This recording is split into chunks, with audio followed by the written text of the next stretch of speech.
Hello mga kawalwal, good morning. Mag-almusal ako ng palabok at saka pandesal. Ang sarap nito, palabok at saka pandesal. Kasamang jam, palaman sa tinapay. Jam, honey jam, strawberry jam. Yan, sarap no? Kain tayo mga kawalwal.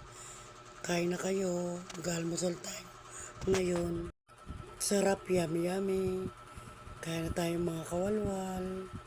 Tarap kumain to. Kumuha pala ako ng talbos ng kamote.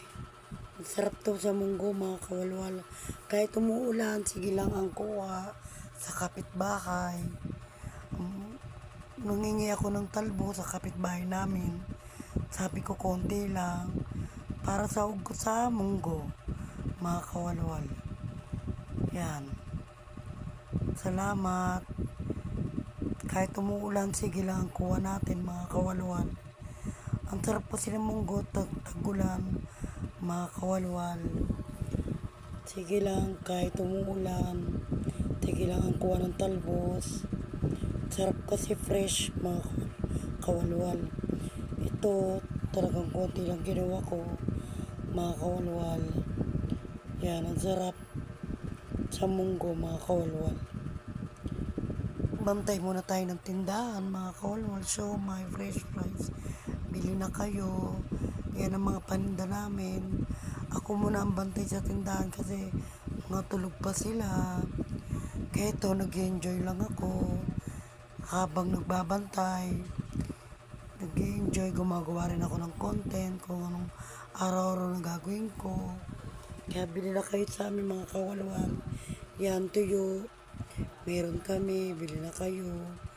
5 pieces between 20 pesos yan. Mga kawalwal tuyo. Yan, bili na kayo sa amin. Yan, ice candy, soft drink, alak, Red Horse. Yan, bili na kayo sa amin mga kawalwal. Mga kapitbahay. Bili na kayo. Enjoy lang buhay. Ganun talaga, safety lang tayo muna. Habang nabubuhay, happy lang tayo sa buhay. Mga kawalwal. Yan.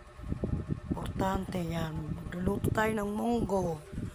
Yan, may chicharong baboy, may talbos, may sibuyas, may bawang, may kamatis. Yan, magluluto tayo, may luya, may sili, yan. Sariwa yung isda, 50 lang yan. Galunggong, bumili tayo. Sariwang-sariwa. Yan. Mga kawalwal, ulam namin yan tanghalian. Kaya tara, samahan niyo ako